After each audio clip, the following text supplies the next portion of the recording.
in today's tutorial, I'm going to show you how to hopefully resolve if you're having an issue with no sound coming out of your Toshiba laptop, tablet, or desktop computer. So this should hopefully be a pretty straightforward process here, guys. And without further ado, let's go ahead and jump straight into it.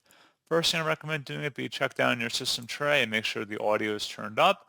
And if you're using external speakers as your audio output, I'd make sure they are turned on and turned up as well. And then you can also open up the search menu and search for troubleshoot. Best result, you come back with troubleshoot settings. Go ahead and open that up. Underneath options, select other troubleshooters, and then underneath most frequent, select the audio troubleshooter and the run button. And then hopefully those instructions on the screen should be able to resolve the problem.